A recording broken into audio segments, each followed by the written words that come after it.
Bom dia, turma, tudo bem com vocês?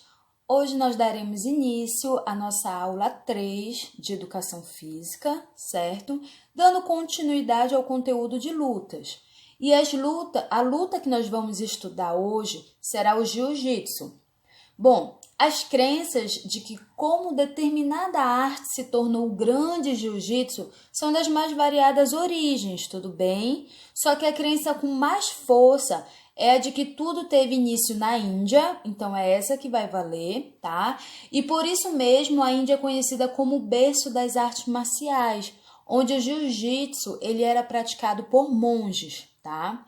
Os contos, eles diziam que por questões religiosas, os monges eles eram proibidos de usar armas para se defender. Porém, em suas longas jornadas, esses monges eles eram constantemente atacados por ladrões e assassinos de tribos mongóis no norte da Ásia. Então, os monges eles precisavam se defender e com isso veio a ideia simples, né? E do jiu-jitsu até os dias de hoje, ou seja, era de transformar o corpo em uma verdadeira arma. Os monges eles forjaram técnicas de lutas e defesa pessoal baseadas nos princípios do equilíbrio, do sistema de articulação do corpo e das alavancas, evitando o uso de força e de armas. Então, gente, a grande eficiência dessa luta nasceu obviamente, né, da necessidade, visto que sem o uso de armas, a habilidade do corpo e de seu controle era essencial para afastar o assaltante ou até mesmo aproximar para desarmá-lo, tá? O jiu-jitsu, gente, ele ultrapassou as barreiras da China e o interessante é que inicialmente nessa região, além de ser proibida a referência escrita ou falada numa forma de defesa para evitar que essa arte caísse nas mãos inimigas, para evitar, por exemplo, que um assassino ou um ladrão soubesse dessa técnica, ele saberia como se defender, não é? Então, para evitar justamente que caísse nessas mãos inimigas, ele era proibido falar ou escrever qualquer coisa sobre essa arte, também, tá bem? E também era proibido os ensinamentos dessa técnica para pessoas ditas normais, comuns. Era uma técnica utilizada somente por monges, tá? Somente eles eram permitidos de utilizar, de praticar o jiu-jitsu, e ele era praticado também pelos discípulos, né? Pelas pessoas que iriam virar monge. Entretanto, apesar da grande influência dos países pioneiros, foi no Japão que o jiu-jitsu ele tomou um grande impulso, tá? Então, depois que ele entrou no Japão e até mesmo depois que ele começou a ser praticado não só por monges, é que essa arte ela ficou mais conhecida, começou a se aprimorar. No Japão, a forma de chamar essa arte ela poderia ser Jiu-Jitsu ou Jiu-Jitsu, tá? O significado das duas palavras é o mesmo, bem como o ideograma usado em japonês para escrevê-lo. Ju significa suave e Jitsu significa arte ou técnica. Os samurais do antigo Japão feudal, ao travar um combate corpo a corpo, sem armas, eles estavam sempre colocando em prática o jiu-jitsu, certo? Bom, no Brasil, a partir do final do século XIX, alguns mestres de jiu-jitsu, eles migraram do Japão para outros continentes, vivendo do ensino da arte marcial e das lutas que realizavam, tá? E Esai Maeda Koma, conhecido como Conde Koma, o mesmo que nós comentamos na aula passada sobre o judô, ele que trouxe, na verdade, né, o jiu-jitsu para o Brasil, assim como o judô. Então, ele chegou ao Brasil por volta de 1914, 1915, tá? E ele conheceu o Gastão Gracie. Gente, esse sobrenome Gracie, vocês vão escutar muito falar, porque é uma família que ela percorreu o mundo só com essas artes marciais, principalmente o jiu-jitsu, tá? Então, o Gastão Gracie, ele tornou-se o divulgador, o incentivador da prática do jiu-jitsu no Brasil. E ele levou que se tornaria famoso depois o seu filho mais velho, Carlos Gracie, para aprender a luta com os japoneses. E sim, gente, Gracie é um nome que você vai ouvir muito na história do jiu-jitsu, tá? E aí, com o passar do tempo, o jiu-jitsu ele foi sofrendo adaptações. Aqui a gente tem uma foto da família Gracie, para vocês verem que era uma família realmente dedicada à arte do jiu-jitsu, tá? E ela foi a grande responsável pelas adaptações que o jiu-jitsu sofreu com o passar do tempo, tá? Ela tornou-se muito famosa para o mundo competitivo. E além disso, a família Gracie, ela também transformou o jiu-jitsu em uma filosofia de vida, influenciando até na alimentação com uma dieta especializada para atletas, a dieta Gracie, tá? E anos depois, essa arte marcial japonesa, ela passou a ser denominada de jiu-jitsu brasileiro, Brazilian Jiu-Jitsu, sendo exportada para todo o mundo, gente, inclusive para o Japão. Ou seja, ela começou na Índia, foi para o Japão, veio para o Brasil, a família Gracie adaptou, modificou, transformou a filosofia do jiu-jitsu e ela começou a ser exportada para essas regiões de onde ela veio, para o Japão, para a Índia, para o resto do mundo, certo? Então, depois que o Carlos Gracie, veio o Hélio Gracie, que deu início a um novo período do jiu-jitsu brasileiro. Aí o jiu-jitsu se tornou um pouquinho mais agressivo, um pouquinho mais letal, mas veio também o Carlson Gracie, que foi o sucessor da linhagem Gracie no jiu-jitsu, e finalmente o Rickson Gracie, que ele foi um ótimo e sucessor lutador, que ele foi apontado como o melhor lutador de jiu-jitsu do mundo, pois ele nunca perdeu nenhuma das 400 lutas que ele participou. Gente, imagina você participar de 400 lutas e não perder nenhuma sequer, né? Então, apesar do jiu-jitsu ele não ser considerado uma modalidade olímpica, tá certo? O jiu-jitsu brasileiro, ele continua ganhando espaço, tá? E ele está sendo muito incentivado pela utilização do mesmo nas lutas de octógono do UFC, gente. O jiu-jitsu, ele é muito utilizado no UFC por causa das suas chaves de braço, da sua luta no chão, tá?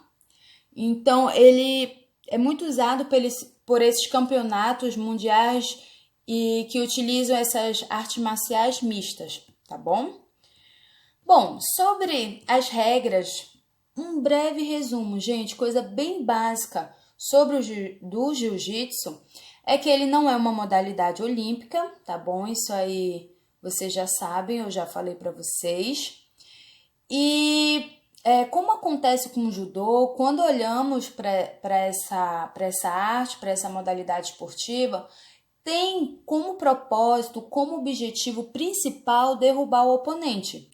Então, para cada um dos lutadores, o objetivo é derrubar o adversário, tá? Ou a imobilização. Bom, as vestimentas, elas são utilizadas como uma arma, tá? Ela pode ser vista como uma arma e ela é semelhante à do judô, tá? Elas são nas cores azul, preta ou branca. Por que ela pode ser considerada uma arma? Porque você pode puxar a manga ou a gola do blusão, da camisa, para dar uma chave de braço, para fazer uma espécie de enforcamento ou mesmo de uma projeção, tá bom? Gente, o espaço que para a realização do jiu-jitsu, ele é muito semelhante ao judô, porém com algumas pequenas alterações, tá? Deixa eu ver o que mais. As lutas, elas vão ter durações que dependem da gama de variedades dentre elas. Depende da faixa etária, depende do peso corporal, depende da faixa de graduação em que o atleta se encontra. Então, tudo isso vai ser um fator que vai alternar aí a duração da luta, tá? Alterar a duração da luta. Certo. Bom, quanto aos movimentos, nós temos alguns movimentos básicos. Um desses movimentos é a queda, tá bom? Queda ou projeção. A gente pode dizer que é qualquer falta de equilíbrio causada ao adversário que leve esse oponente, esse adversário ao chão, tá?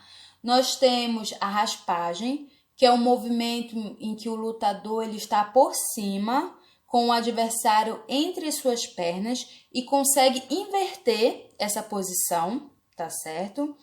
E nós temos o joelho na barriga, que esse joelho na barriga é quando o atleta, o lutador, ele está por cima do seu adversário e põe o joelho sobre a sua barriga. E assim leva a uma imobilização, certo? Isso pode acarretar 2 pontos de ganhos, 3 pontos por uma passagem de guarda e 4 pontos por montada e pegada pelas costas, tá? Essa passagem de guarda é quando o atleta, o lutador, ele se encontra em cima do adversário, estando entre as suas pernas e passa para o lado do adversário, ficando em posição transversal e mantendo-o dominado, certo? A montada é quando o lutador ele monta em seu adversário, tendo os seus joelhos e os seus pés no solo, certo? E a pegada pelas costas é um movimento em que o lutador ele pega o seu adversário pelas costas utilizando os pés. Professora, pelo amor de Deus, eu não entendi nada. Foquem nessa imagem, tá bom? Que nós temos alguns exemplos de movimentos do jiu-jitsu, tá? Então, nós temos aqui o primeiro na parte esquerda superior, o mata-leão, que é um tipo de estrangulamento, tá certo? É um estrangulamento simples e eficiente, partindo das costas do adversário, visando o pescoço. Se vocês não compreenderem o que está escrito na imagem, prestem atenção na explicação que eu estou justamente falando o que cada imagem significa, tá bom? Nós temos para a direita, na parte superior, a chave de perna, que é um golpe de imobilização ou hiperextensão da perna, joelho ou tornozelo do adversário. Pode perceber que aqui na imagem, o atleta que está de branco, ele está pegando a perna do adversário, que é o atleta que está de azul, justamente fazendo um golpe de imobilização. Se ele não bater o atleta de azul, o de branco ele pode quebrar a perna dele. Então, se você não pode continuar, preze pela sua saúde, pelo seu corpo, desista, dê uma batidinha no chão, que o atleta de branco é obrigado a soltar na mesma hora a perna, porque o outro já desistiu da luta, tá? Nós temos a guilhotina, que é um golpe aplicado com os 2 braços no pescoço do oponente à frente, formando uma alavanca. Gente, percebam que o atleta de azul, ele tá com a cabeça debaixo do braço do atleta de branco, tá? Vocês não conseguem nem ver a cabeça dele, só vê o pescoço inclinado em diagonal para a direita, justamente tá debaixo do atleta. Nessa mesma hora também, ele não vai conseguir continuar a luta, ele dá uma batidinha desistindo da luta, tá? Nós temos a posição de triângulo, é uma técnica de estrangulamento, na qual o atleta ele envolve o pescoço do rival com as pernas. Por que é chamado de triângulo?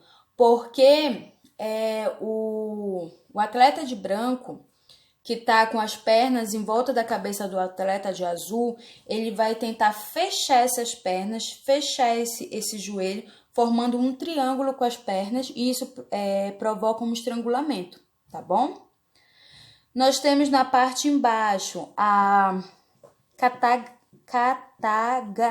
katagatame, tá? É uma finalização no qual se passa um braço por baixo do pescoço do oponente e o outro por fora do braço esticado. Gente, é um pouco confusa a foto, mas percebam que o atleta de branco, ele tá por cima do oponente, certo? E ele faz um estrangulamento utilizando o braço e a cabeça do oponente. Ele empurra a cabeça no sentido oposto e ele prende os dois, o braço e a cabeça, provocando esse estrangulamento, tá? E nós temos no lado inferior, na parte esquerda, a kimura. É uma chave americana invertida, com o braço por baixo do rival. O lutador puxa a articulação com força.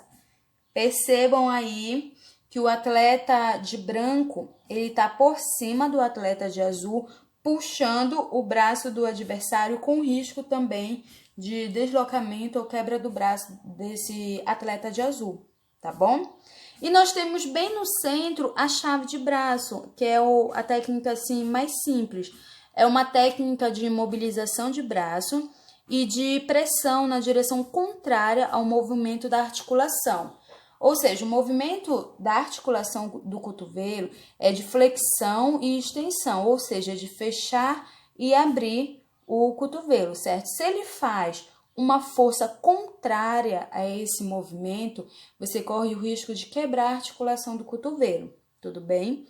Lembrando, gente, que eu só estou mostrando para vocês alguns movimentos básicos do jiu-jitsu. Aí tem passagem de guarda, joelho na barriga, montada, pegada pelas costas, raspagens, tá? E algumas técnicas utilizadas também. Não quero que vocês tentem isso em casa. Não é para vocês fazerem isso em casa, certo? Eu estou apenas mostrando os golpes principais do jiu-jitsu. Estou reforçando para ficar claro, não tentem isso em casa, tudo bem? Com relação às graduações, nós temos aí as faixas, tá? Ao todo, existem 11 faixas diferentes no jiu-jitsu. A vermelha, porém, foi apenas concedida aos criadores da modalidade. A faixa coral é dada aos professores com pelo menos 31 anos de esporte. Então, essas duas últimas, elas têm uma classificação específica, tá bom? Nós temos aí a primeira é a branca, a segunda a cinza, a terceira amarela, a quarta a laranja, a quinta verde, sexta azul, sétima roxa, a oitava marrom, tá? E nós temos aí a nona, a preta. E a coral e a vermelha que eu já expliquei, tá? Agora, gente, nós vamos assistir um vídeo que eu também não quero que vocês façam isso em casa. Isso é um vídeo voltado para autodefesa. Como vocês viram, o jiu-jitsu ele não se utiliza armas e ele foi criado justamente para autodefesa, certo? E por isso eu vou mostrar 2 vídeos que vão ajudar principalmente as mulheres a se defender. Não significa que não serve para os homens também, tá? Mas como as mulheres, elas são vistas como pessoas mais vulneráveis para os homens, é uma técnica voltada para a mulher. Até porque o jiu-jitsu, como nós vimos, ele é uma arte que ele procura utilizar o corpo como arma, ele não utiliza armas, o corpo é a própria arma e ele não utiliza força, gente, ele utiliza técnica. Então é algo que todos podem praticar, tá? Mas eu não quero que vocês façam esse caso, eu vou apenas mostrar e quando nós tivermos uma oportunidade, sob a minha orientação, nós vamos treinar essas técnicas, ok? Vamos lá para o vídeo. Certo, gente, esse primeiro vídeo que vocês vão assistir é um vídeo de defesa a um abuso sexual, tá? As mulheres são as que mais sofrem com isso.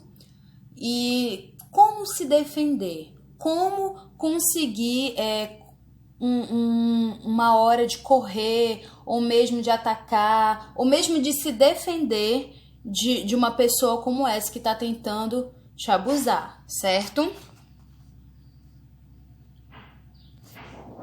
Vamos estar fazendo aqui agora algumas posições sem plano. Hoje nós estamos com a Diná, faixa preta aqui da CTF, equipe Jeff Team. Para quem não conhece, a Diná, atleta duríssima, tem título de campeã brasileira, tem título no Pan-Americano, Sul-Americano, Campeonato Mineiro.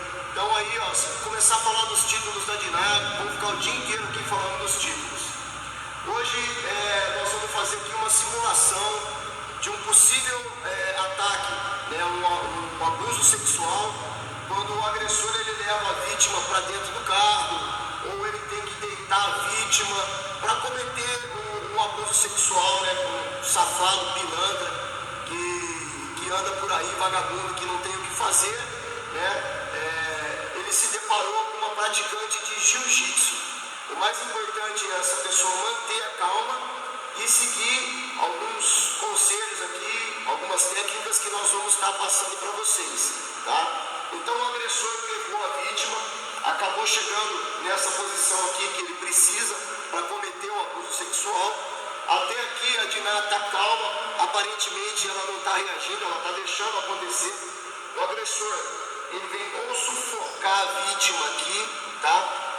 Para dar pressão no pescoço, ou com uma mão ele segura a vítima lá pelo pescoço e com a outra mão ele precisa arrancar a roupa para cometer o ato sexual. É quando ele comete o vacilo aqui, ó, tá? E é onde a Diná vai estar atacando um triângulo e apagando o agressor, ok? Da mesma maneira, ele chegou nessa posição aqui, ok? Olha só, galera, só abrindo um parêntese aí, que ele falou do triângulo. Nós vimos lá naquela foto o triângulo, que é justamente a posição em que as pernas ficam ao redor do pescoço do adversário, do inimigo, e a gente aproxima os joelhos formando um triângulo com as pernas, tá? Joelho é a ponta e o quadril seria parte direita e esquerda, seriam as outras vértices do triângulo, tudo bem? Nessa posição aqui, foi lá com a mão no pescoço dela, aparentemente ela deixou. A hora que ele foi pegar a calça, ela abriu aqui um armlock justo, quebrando o braço do agressor. Se o agressor for com as duas mãos também no pescoço... Nesse momento aí, em que ela passa a perna esquerda dela no pescoço dele, não é? Imobilizando essa parte superior dele, mas o foco tá no braço esquerdo dele, que é como se ela abraçasse esse braço esquerdo e foca na articulação do cotovelo com o objetivo de tentar quebrar o braço, tá? Existe aquele armlock que ela escala e acaba também quebrando os dois braços, olha. Ó, quando ele vai pro pescoço para tentar enforcar a vítima, ela escala nele. Com o braço quebrado, já não tem mais agressão, né, Dina? Com certeza. Tem o caso quando o cara segura a mulher por trás também, né? E acaba aqui, ó, segurando a mulher por trás. Vamos virar lá pra frente pra câmera. E aqui ela vai marcar o braço que tá por cima e atacar uma kimura, ó, também quebrando o braço do agressor, ó. Ok? Então são algumas dicas, né, Diná? Que isso a mulher ela tem que treinar. Sim. Pois é, gente, essas foram algumas dicas, tá? Contra um agressor. Vocês não vão aprender só olhando, porém eu não quero que vocês pratiquem sem uma supervisão, sem uma orientação. Mas caso vocês tenham interesse, aqui no município É uma arte marcial muito praticada, gente, e muito interessante e muito útil para todos, seja homem, seja mulher, né? Visto que esses casos de abuso, de feminicídio, está cada vez mais alto. É uma pena, chega a ser revoltante, não é? Vamos lá para o segundo vídeo, tá? Faixa preta, professora de jiu-jitsu aqui na CTF, Centro de Treinamento Familiar da cidade de Paulínia, equipe Jequitim. Então, uma coisa muito comum na briga de mulher, né? Agora eu vou ser a mulherzinha, né? A situação, né, que me colocaram, é que a mulher, quando ela costuma estapear, tá, o primeiro tapa da mulher, ela já vai, puxa o cabelo e acaba puxando a pessoa para baixo. Então, olha aqui, ó, detalhe, Gabriela, ela segura com a mão no meu cotovelo e com a outra mão ela impede o meu pulso de sair daqui. A hora que ela for descendo, eu tomo uma mão de vaca, que pega muito justo, entendeu? Então ela acaba fazendo esse movimento aqui e dobrando o meu pulso todinho para trás. A menina pegou, baixou, ela aproveitou o pulso de sair daqui. A hora que ela for descendo, eu tomo uma mão de vaca, que pega muito justo, entendeu? Então ela acaba fazendo esse movimento aqui e dobrando o meu pulso todinho para trás. A menina pegou, baixou, ela aproveitou, tá? Então dói muito.